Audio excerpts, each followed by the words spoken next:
Welcome to Lawyering Lab, incorporating transactional work into the 1L legal research and writing curriculum. Laura, Kathy, and I are all lecturers in the lawyering program at Boston University School of Law.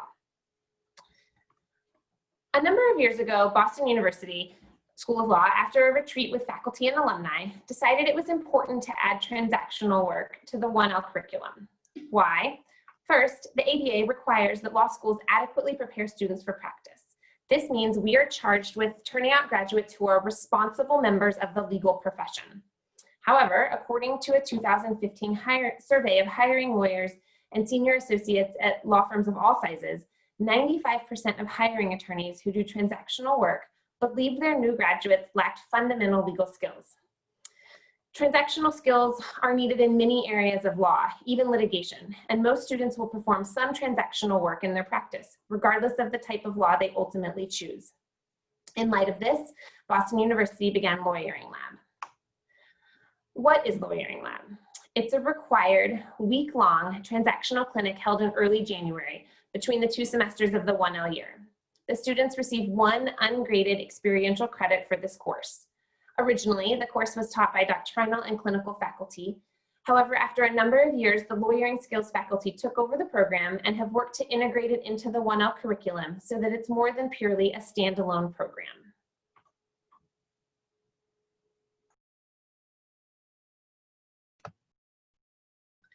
So what is Lawyering Lab about? Lawyering Lab is based on a case study purchased from Harvard Law School.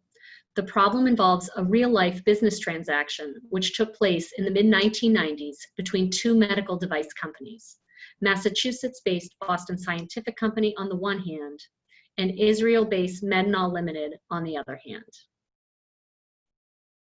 Next slide. What does this transaction involve? It involves a medical device called a coronary stent, a product developed in the 1990s that revolutionized the treatment of heart disease. During Lawyering Lab, students are introduced to the 2 companies they will represent. As I said earlier, on the one side we have Boston Scientific, referred to as BSC, a large public company in the Boston area. In the 1980s, Boston Scientific was a leader in what was called the balloon catheter market, which was the precursor to the coronary stent product at issue here. However, in the 1990s, BSC was unable to develop the new coronary stent product, the product which improved the treatment of heart disease. As a result, although BSC had in earlier years been a leader in the balloon catheter market, BSC began to lag behind its competition in the coronary stent market, particularly Johnson & Johnson, which had developed the coronary stent product and was now dominating that market. So although BSC had both the financial resources and the regulatory know-how to bring a product to market, it had not yet developed a product. On the other side was Medinol, an Israel-based company that was started in 1992 by a husband and wife team named Judith and Kobe Richter. Medinol was privately owned by the Richters, who had significant control over the day-to-day operations of the company. Medinol was much smaller than BSC, both in the personnel and the available financial resources. But Medinol had developed a coronary stent product, which BSC had not. And Medinol held both a patent on the design and manufacture of that product. But Medinol hadn't brought that product to market for a few reasons. First, it didn't have the resources to make a large commercial volume of the product that would be necessary to sell it commercially. In fact, it had never manufactured that volume. Second, Medinol had never gone through the rigorous FDA approval process that's necessary in the US to get a medical device approved. And it was unfamiliar with that process. And finally, it had never sold commercial stents in the US, so was an unknown player in the medical device market. Next slide.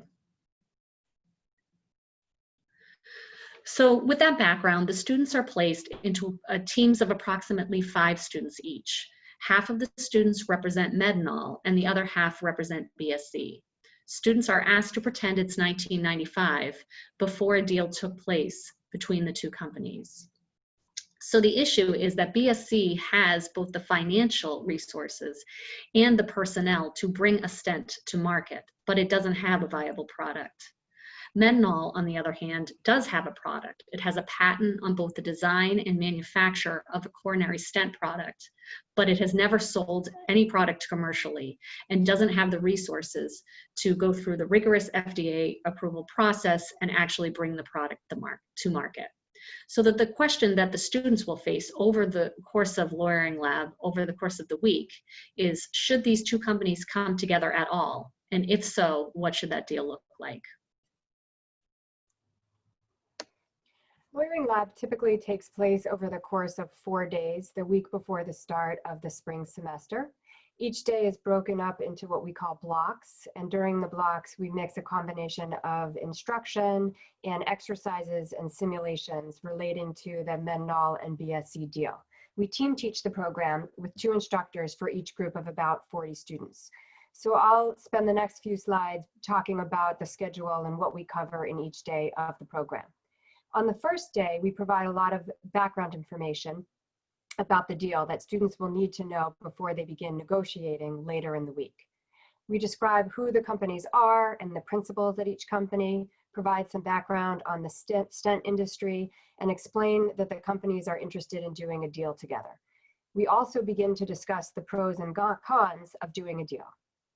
After this brief overview, we instruct students on contract basics.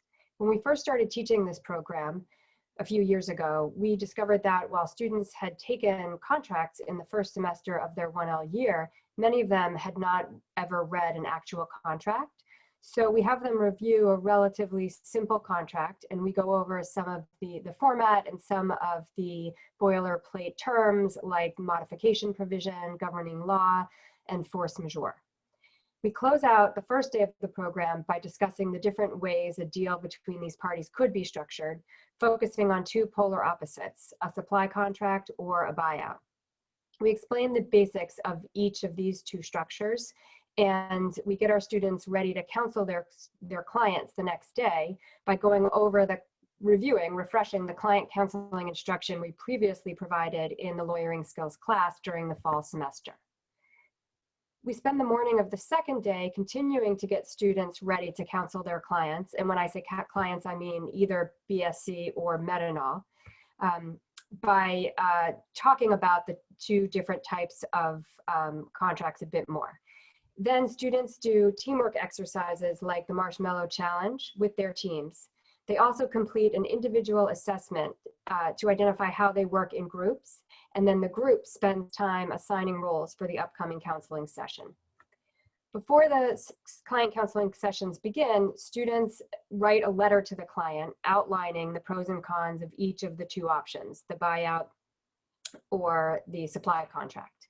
The instructors provide instruction on how to write a client letter, highlighting the importance of using plain language and explaining legal issues in clear terms. And then students work with their teams to actually draft a letter to their client. In the afternoon, using the client letter as a guide, students actually counsel their clients, who are played by BU faculty and staff. They explain the 2 options and answer any questions the clients have. As in the real life deal, the client chooses the supply contract at the end of the counseling session. After the sessions are over, we introduce students to the actual supply contract between the 2 companies, and we focus them on the particular provisions that they will renegotiate during the negotiation simulation on Thursday.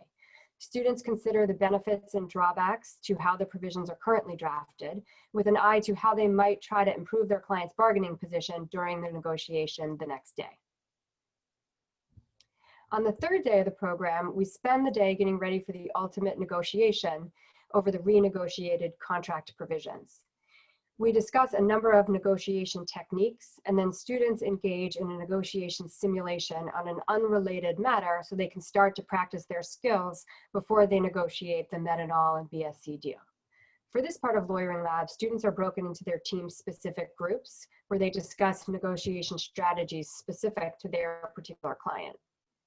In the afternoon of day 3, each student team renegotiates specific provisions of the supply contract with another student team.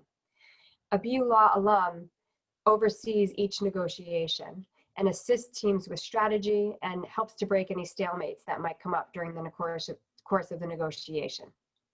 Once teams reach an agreement in principle, they need to hammer out specific contract language and provide their written provisions to their professors by 9 o'clock that evening. On day 4, each negotiating group, which is made up of one MET and one BAC team, presents the particulars of their contract to the class from the perspective of their clients. The students usually use PowerPoint or presentation. This is often a highlight of the week for the instructors, who can see how much energy and enthusiasm the students put into the negotiation and how the negotiation actually played out despite the students' best plans. During the last block, we briefly wrap up the program and discuss how the skills they've learned tie into the lawyering skills class and more broadly into their future practice. So this year, we obviously have to make some changes to the program given the COVID pandemic. And so we plan to deliver the program entirely remotely with fully synchronous instruction. To combat Zoom fatigue, we'll be spreading the program out over 5 shorter days. And we'll continue to have teamwork and small group exercises by using breakout rooms and additional Zoom links where necessary. And we also plan to continue to use alumni during the negotiation portion of the program so that we can replicate the networking experience for students.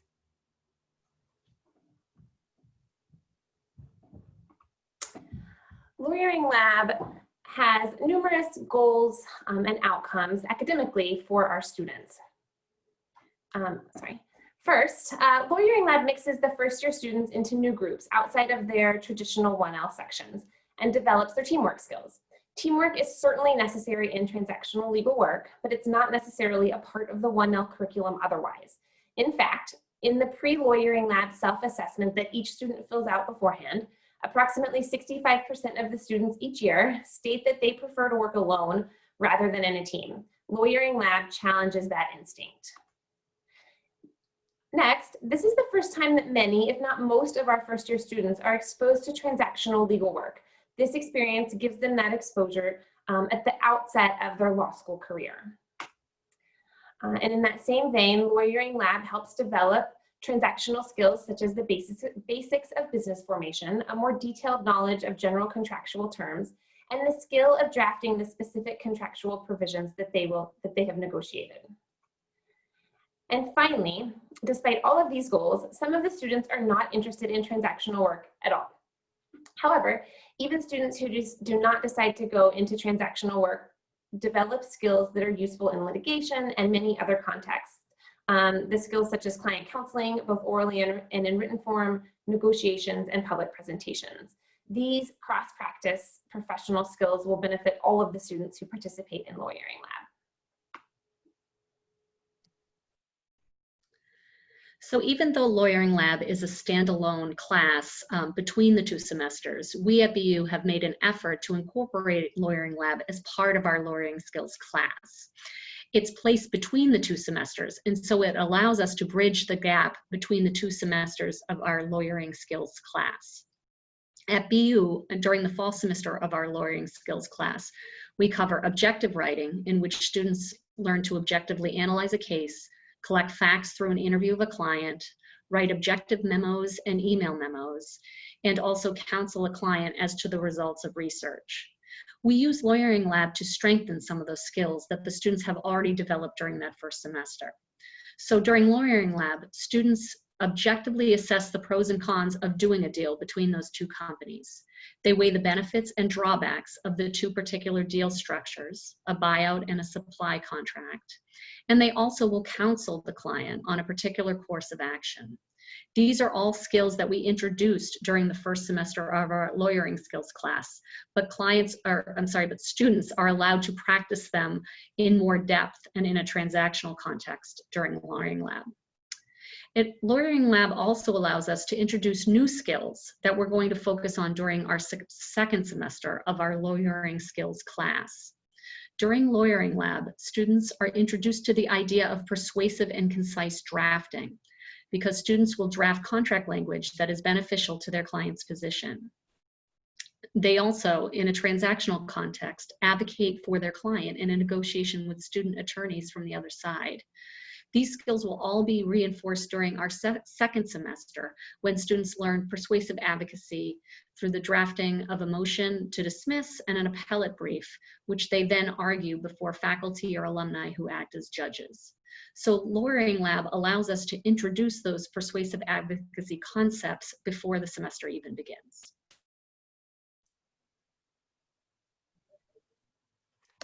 In addition to the academic outcomes that Claire discussed, there are several career-related benefits to the Lawyering Lab program.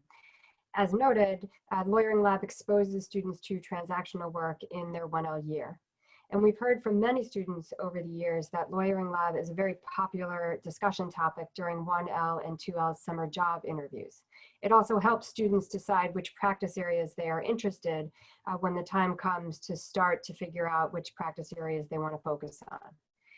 In addition, it gives students the opportunity to network with alums and other students in a work-like collaborative setting, and it provides truly daily opportunities for them to continue to practice their written and verbal communication skills, as Kathy said, that they learn both in the first semester of lawyering skills and are reinforced in the second semester of lawyering skills. So thank you so much for joining today. We would be happy to answer any questions you have, or if you'd like more information about the program, please feel free to reach out to any one of us. Our emails are here on the screen. And thank you again for joining us.